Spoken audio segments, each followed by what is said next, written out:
వేదాంత learning centres. మీరు ఒకవేళ జేఈలో మీ జర్నీని సూపర్ డూపర్ గా చేస్తూ 1 year పాటు కానీ, మీరు 10th నుంచి 11th వస్తే 2 years కానీ, మీరు ఒక రేంజ్ లో ఐఐటీస్ కానీ ఎన్ఐటీస్ కానీ వెళ్ళాలి అని అనుకుంటే మీకు కోచింగ్ ఇచ్చే సంస్థ, మీ కోచింగ్ ఇచ్చే టీచర్స్, మీ గైడెన్స్ ఇచ్చే టీచర్స్ కావచ్చు, అందరూ కూడా సూపర్ గా ఉన్న టీచర్స్ కానీ, సూపర్ గా ఉన్న ఇన్స్టిట్యూషన్ కానీ ఉండాలి.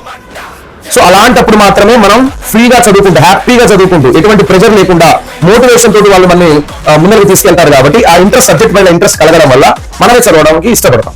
సో దీనికి దోహదపడేది చాలా రకాలుగా ఉన్నాయి ఆఫ్లైన్ సెంటర్స్ లో. ఫస్ట్ మనం వచ్చేసి క్లిక్కర్స్. ప్రతి స్టూడెంట్ కి ఒక క్లిక్కర్ ఇస్తారు. మీరు ఫీడ్బ్యాక్ ఆ క్లిక్కర్ ద్వారా ఇస్తారు. క్వశ్చన్స్ ఒకవేళ ఆఫ్లైన్ అడిగినా వాటి ద్వారా ఆన్సర్ ఇస్తారు. So clickers are very very important. అంటే ఒక కొత్త ఇన్నోవేషన్ అని చెప్పాలి. ఇప్పటిదాకా ఎవరు కూడా క్లిక్కర్స్ ఇంట్రడ్యూస్ చేయలేదు. కేవలం ఇది వేదాంతలో మాత్రమే ఉంది. సో దీనివల్ల చాలా మంది పిల్లలకి ఎంత లాభం జరుగుతుందంటే చాలా లాభం జరుగుతుంది. దాని తర్వాత క్లాస్ మెంటర్స్ ఉంటారు, అకాడమిక్ మెంటర్స్. వాళ్ళు మీకు ఏదైనా ప్రాబ్లం ఉన్నా కానీ, మీకున్న డౌట్స్ కానీ ఎవరన్నా వాళ్ళకి చెప్పొచ్చు. ఈజ్ లైక్ ఏ పేరెంటింగ్ చేస్తూ ఉంటాడు అన్నమాట. మీకు సంబంధించిన బాగోగులు కాలేజ్ లో కూర్చొని చేస్తూ ఉంటాడు. సో ప్రతి ఒక్క క్లాస్ కూడా ఒక క్లాస్ టీచర్ కానీ, లేకపోతే అకాడమిక్ మెంటర్ కానీ ఉంటారు.